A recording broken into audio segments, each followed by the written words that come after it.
السلام عليكم. أغنية اضرب لي مندل يا رمال للفنانة اشتهرت بصوت الفنانة سارية السواس. الأغنية على مقام البيات من درجة الصول، علامات تحويل لا نصف في مول، سي بيمول، مي بيمول. الأغنية عبارة عن مقطع غنائي واحد يتكرر على مدار الأغنية بكلمات مختلفة ونغم واحد. نبدأ بالمقطع نغما.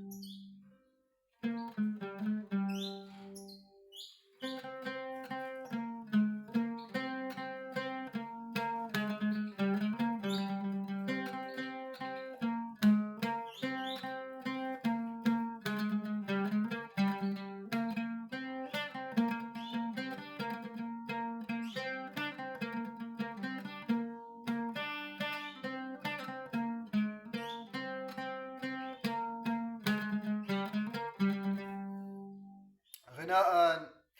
ضرب لي مندل يا رمال احبابي رحالين، روحي بعد مبيا حال معذب دلالين.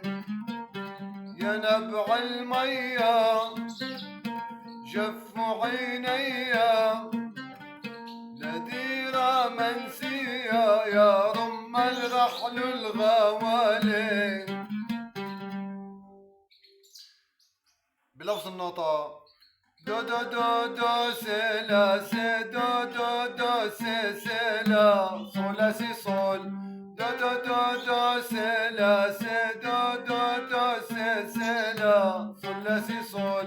سي سي دو ري دو سي سي دو ري سي سي سي دو ري دو سي سي دو ري سي سي ري ري دو ري دو سي لا سي دو دو دو سي سي لا صول لا سي صول.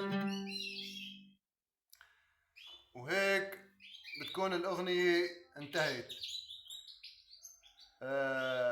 معلومة سريعة بنهاية الفيديو للمبتدئين.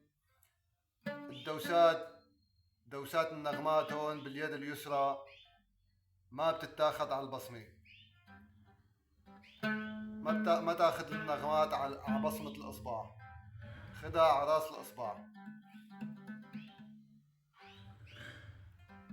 من جهة بصمة الإصبع بتسبب لك مشاكل كتير. أول شيء الضغط ضعيف، بالشكل هذا الضغط ضعيف، فالنوطة ما بتطلع واضحة وصحيحة.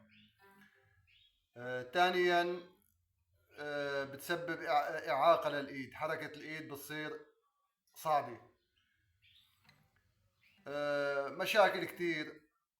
المحصلة من رأس الإصبع، النوتات بتتاخد من رأس الإصبع.